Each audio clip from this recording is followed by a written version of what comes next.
if I told you that a man once tried to range a Delta-Cella nuclear bomb for $20 million? Not rifles, not missiles, a weapon capable of wiping out an entire city in seconds. And according to investigators, the target could have been the United States. This man wasn't a general. He wasn't a president. He was something far more dangerous.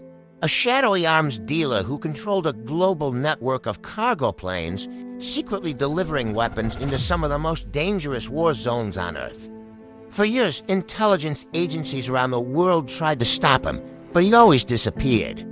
Before they could, until a secret undercover operation finally tracked him. His name was Viktor Bout, and the world would later know him by one terrifying nickname, the Merchant of Death. In the chaos after the collapse of the Soviet Union in 1991, millions of weapons suddenly had no clear owner.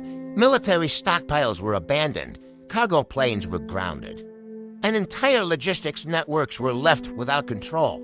Most people saw disaster, but Viktor Bout saw an opportunity. A former Soviet military translator, he understood something others didn't: war creates demand, and he knew how to supply it, but began buying old Soviet cargo planes, huge aircraft like the Antonov and Ilyushin transports. Soon, he had built something incredible, a global fleet of planes capable of flying almost anywhere. Africa, the Middle East, Asia, wherever there was conflict, his planes could land, and they didn't just carry cargo. They carried guns, missiles, ammunition, entire arsenals. Soon intelligence agencies around the world started noticing something strange. Weapons were appearing in war zones, even where international embargoes were in place. And behind many of these shipments was the same mysterious network, fake companies, multiple passports, different aliases, but always the same mastermind, Viktor Bout. His operations became so vast that investigators claimed he was supplying weapons to conflicts across several continents. By the early 2000s, Bout had become one of the most wanted men in the world. International agencies launched investigations. Governments tried to track his flights, but Bout was careful. He constantly changed countries, companies, and identities. For years, no one could catch him until the United States decided to try something different. A trap. In 2008, undercover agents arranged a secret meeting in Thailand.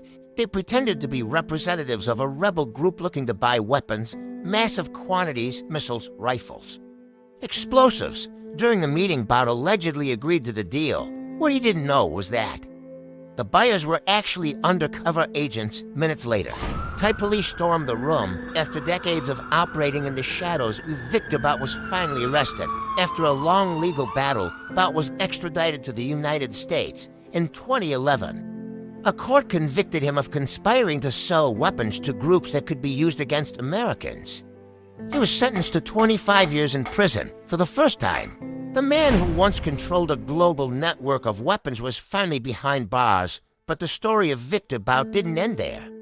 Because years later, in a dramatic international prisoner exchange, his name suddenly returned too. Global headlines, and the world was once again asking, how powerful was the man he once called the Merchant of Death? If you want to see more unbelievable true stories about secret empires, hidden networks, and global conspiracies, subscribe to Hidden Ledger, because the next story might be even more shocking.